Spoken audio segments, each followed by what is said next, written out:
pós-graduada em Direito Público e Privado pela Escola de Magistratura do Estado do Rio de Janeiro, mediadora judicial do Tribunal de Justiça do Rio de Janeiro, convoca a doutora Juliana Marinho Gonçalves Pontes para a mesa.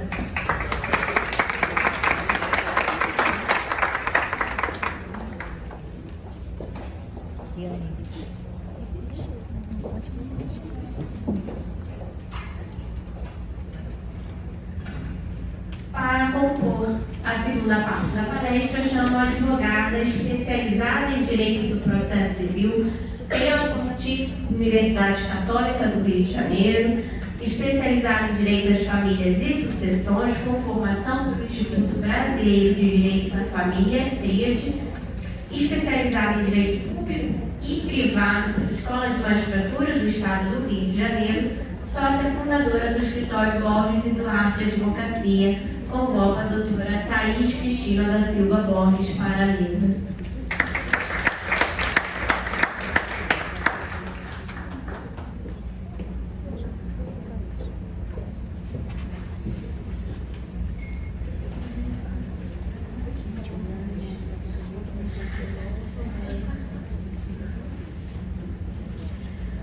O tema do nosso painel será contratos para conjugais. Passo logo a palavra para as nossas palestrantes estrelas do nosso painel. Doutoras, iniciada a palestra. Bom dia a todos. Queria agradecer ao presidente da Comissão, Cláudio Mundal, e a todos os presentes. É uma honra e um prazer estar aqui. Nossa palestra vai ser como se fosse uma degustação, uma provocação para o Instituto Novo, uma reflexão, um convite a vocês saberem um pouco dos contratos para conjugais. Porque hoje em dia as pessoas não têm mais por que se casar. Os casamentos ocorrem porque as pessoas têm a pretensão de ter uma vida a dois boa, saudável, uma conjugalidade plena. É isso que se busca no casamento hoje em dia. Quem é que é casado? Nossa, bastante. E quem é casado pelo regime da comunhão parcial de bens? Todo mundo, né? Vamos chegar lá. O que acontece? Hoje, as pessoas só permanecem casadas se estiver valendo a pena. Se essa relação for forte o suficiente para se manter o vínculo. Porque no nosso país, no dados estatísticos de 2022, nós tivemos no ano 2022 970 mil casamentos e 420 mil divórcios. Ou seja, para cada 2 casamentos, um divórcio. Então, a gente não vive mais no tempo em que as pessoas eram obrigadas a permanecerem casadas, aquele vínculo indissolúvel do casamento. Não está bom, as pessoas nem insistem muito para falar a verdade, né? Se divorciam. E o nosso tema veio da tese de mestrado da professora Silvia Felipe Marzagão, que ela criou uma possibilidade das pessoas casadas criarem uma forma de modular a conjugalidade delas. Porque, se eu perguntar aqui para vocês, a maioria que é casado pelo regime da comunhão parcial de bens, que é o regime comum. Mas se a gente tivesse tempo, uma coisa que não está aqui, para fazer uma dinâmica e as pessoas casadas se perguntassem as regras do seu casamento, esse regime comum é individualizado para cada casal. Cada família é única, cada casal é único. Então, por que não contratualizar deveres e obrigações? Por que não colocar no papel como funciona, como vocês querem que funcione o casamento de vocês? Essa é a possibilidade que nós temos com os contratos para conjugais. Bom dia a todos. Bom dia a todos. Primeiro eu agradeço a presença de todos aqui e a oportunidade de falar um pouquinho com vocês. Não podemos negar que nós vivemos hoje a contratualização das relações, sejam elas advindas de um casamento, né, entre cônjuges, ou de uma relação fática numa união estável. E ao verificar isso, quando a gente trabalha dentro do escritório, isso vem muito da prática. Quais são as questões que chegam ao nosso escritório? São situações de pessoas que muitas vezes se amam e, de repente, elas não conseguem mais conviver. São questões, às vezes, que para a gente que está ouvindo são questões bobas, né? E que podem ser solucionadas. E a partir da tese de mestrado, né, da doutora Silvia, nós vimos a oportunidade de refazer relações familiares, de preservar relações familiares. Por quê? Só vou dar um exemplo. Teve um caso de um casal em que eu fui até madrinha do casamento deles e eu fiz o divórcio mais de uma vez. E recentemente eles me procuraram. Juliana, que tema maravilhoso, eu vou levar essa ideia para eles. Vamos fazer um contrato paraconjugal. O que é esse contrato? É um negócio jurídico, eu tenho que observar o 104 do Código Civil, né? Eu tenho que ter um objeto lícito, tem que ser uma coisa viável, as pessoas precisam ser agentes capazes, né? Não posso ter nenhum ali inimputável para a realização desse negócio jurídico, mas é extremamente viável que eu faça isso, que eu possa trabalhar esses deveres do casamento. Por quê? Eu tenho que olhar princípios constitucionais, porque quando são deveres, são normas cogentes. Como você vai afastar isso num negócio jurídico? Como assim? Isso não é nulo? É o que nós vamos ouvir. Não, podemos. Por quê? Nós estamos vivendo uma outra fase do direito. E a Constituição está aqui para nos dizer qual é o primeiro grande princípio, o primeiro grande direito que a gente pode dizer mais importante de todos. Se alguém quiser responder, pode responder. Liberdade, eu sou humana. Quem falou liberdade? Liberdade. A vida, claro, né? E a liberdade.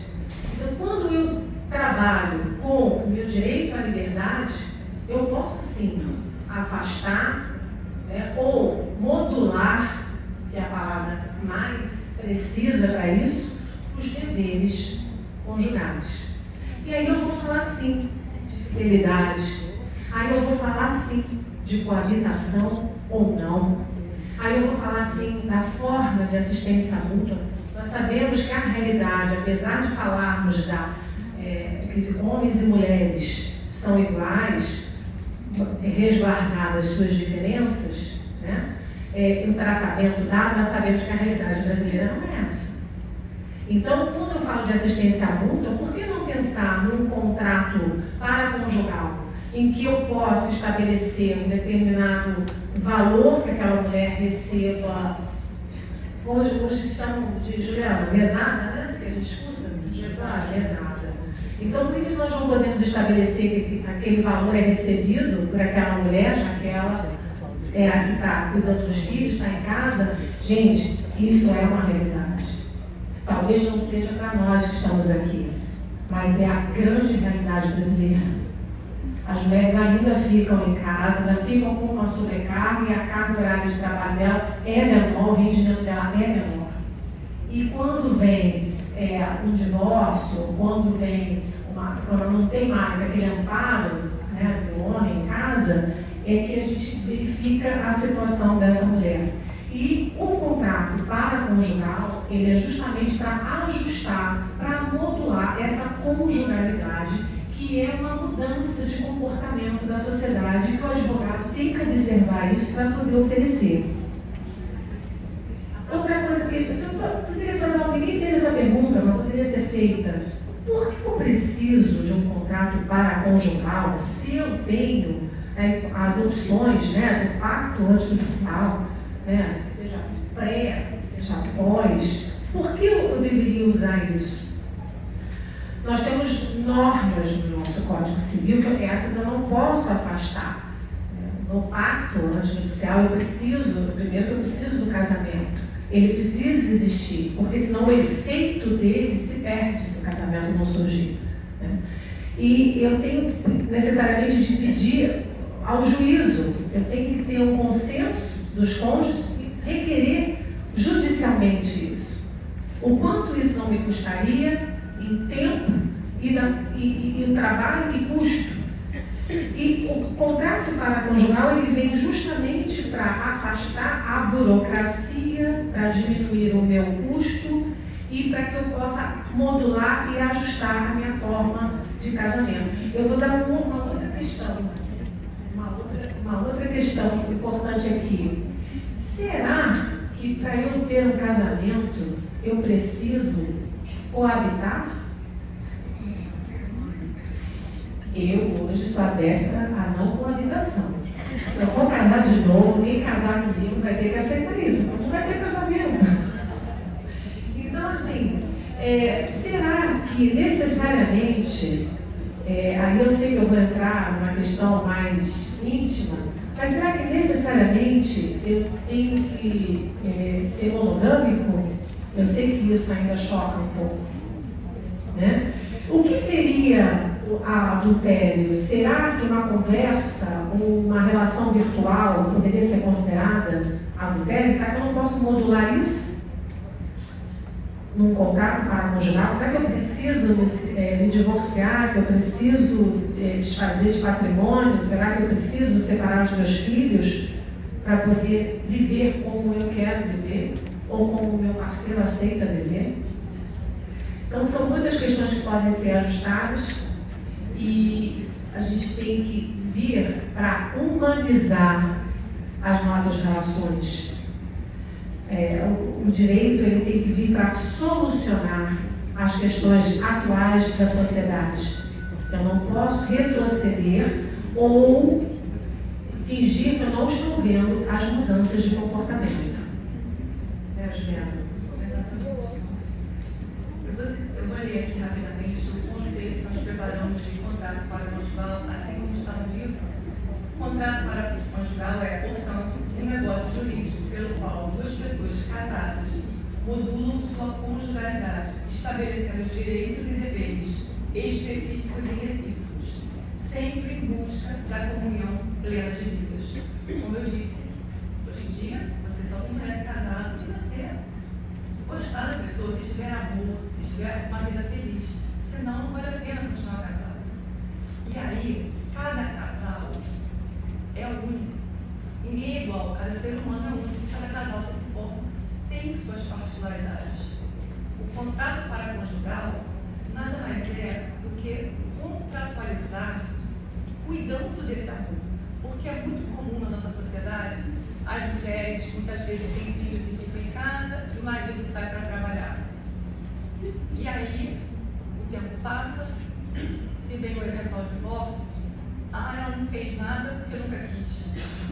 Não foi o que eles combinaram lá atrás, né? Então, uma forma mais simples, mais informal, que é um contrato simples, ele pode ser feito pelas duas partes, ele não precisa ser público, de você resguardar eventual divórcio futuro, eventuais problemas, litígios, e cuidar do amor é fazer um contrato paraconjugal. É nosso dever, como advogados que atuam no extrajudicial, ter essa virada de chave e aprender a divulgar, pensar fora da caixa e pensar nas novidades. Porque se cada um aqui se perguntar quem é casado, quantas coisas, particularidades tem no casamento, quem paga tal conta, quem cuida de não sei o quê, quem cuida do filho, do cachorro, do papagaio. Vai ter, os casais serão diferentes.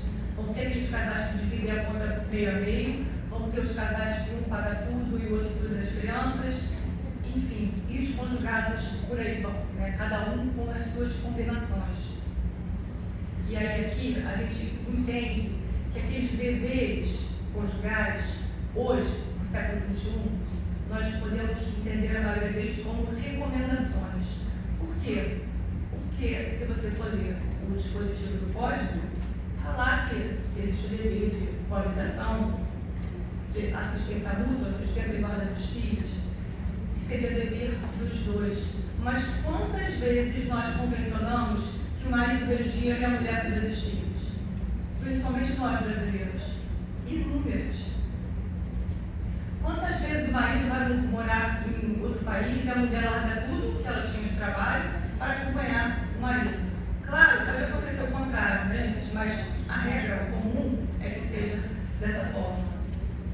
E nisso, por que não cuidar do amor colocando no papel o combinado? E aí, o contrato paraconjugal, nesse sentido, ele cai como uma luva. Por quê? Porque enquanto durar o casamento, ele pode ser feito, ele pode ser revisto, ele pode ser alterado, ele pode sobreviver só por um tempo. Por exemplo, a pessoa vai morar, o marido vai morar fora por 5 anos. Então, durante esses 5 anos, a mulher vai deixar de trabalhar. Não precisa haver uma mudança do regime. Eles podem criar um contrato estabelecendo regras de como vai funcionar o dinheiro que ela vai ganhar dele, porque ela vai trabalhar em outro país, com o cuidado dos filhos, que ela vai assumir mais enquanto ele se dedica aos estudos. Enfim, isso é o combinado de cada um.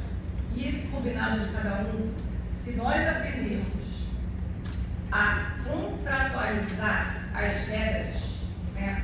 Os americanos fazem muito isso, de contratualizar as regras do casamento, instituindo multas, enfim. Muitas coisas, eles fazem muitos contratos antinupciais e pós-nupciais. Por quê? Porque casamentos longínquos, você começa hoje de uma forma, daqui a 10 anos, o casamento não é o mesmo. Os combinados podem ser revistos. Então, o contrato paraconjugal é uma forma prática, mais em conta, rápida, que todos nós podemos aprender a usar. Tá, então, Juliana, assim, ainda nesse conceito do contrato paraconjugal, uma coisa importante, ele é um contrato atípico, ele não tem uma forma prescrita em lei. Mas mesmo assim, você diverge um pouquinho de mim, eu respeito, eu ainda sou da opinião que nós temos que fazer no cartório. Eu ainda sou da opinião, na minha posição, que teria que ser feito por escritura pública, pela fé pública. Se for necessário fazer o registro, sim, apesar de saber que surgiu, né, quem criou, né, a doutora Silvia, surgiu esse contrato paraconjugal justamente para ter uma informalidade, justamente para preservar, que a gente começou, a intimidade. Tem coisas que são escritas ali que eles não querem compartilhar isso com mais ninguém. E apesar de saber tudo isso, eu ainda tenho essa posição de que daria uma segurança, essa sugestão que vai ser dada no escritório, de ser feito por escritura. E, se for necessário, registrar quando versar, deixa eu deixar um adendo aqui, quando versar sobre questões patrimoniais. Não as existenciais, que falam muito, né, de coisas que ficam, se a gente fala, por trás dos bastidores, né? Mas as questões patrimoniais eu acredito que seja importante. Uma outra posição da minutinho, uma outra posição importante que sei que a doutora Juliana diverge de mim, com todo respeito, e é por isso que estamos juntos, para pensarmos juntos, caberia para mim, no caso, na união estável. Caberia. E digo por quê? Porque na união estável eu tenho uma liberdade maior, eu não tenho aqueles limites do dever, né, do matrimônio. Eu tenho uma liberdade maior de trabalho na união estável. Então eu vejo a possibilidade, sim. E nós temos no nosso ordenamento jurídico, se eu não tenho lei proibindo que eu faça, e se não estou violando nenhum princípio, não teria por que não permitir que fosse utilizado no caso de uma união estável. Então, gente, o tempo está se esgotando, a gente tinha mais coisas para falar, mas não vai dar tempo. O que é importante é a gente começar a abrir a mente para essas possibilidades de contratualizar relações amorosas. Não é feio falar de dinheiro, não é feio falar de questões existenciais. Muitos casamentos terminam pela falta de diálogo. Então, quando a gente coloca no papel, fica tudo mais fácil. Está lá escrito, você combinou, você concordou. Nós estamos falando de pessoas capazes. E Para finalizar aqui, como nós todos somos advogados extrajudiciais, vou deixar uma frase que é: na advocacia extrajudicial, nós não encontramos apenas soluções, mas oportunidades para transformar desafios em conquistas. Que a nossa dedicação continue a abrir caminhos e a construir um futuro mais justo e harmonioso. Nós somos agentes de mudança. Muito obrigada.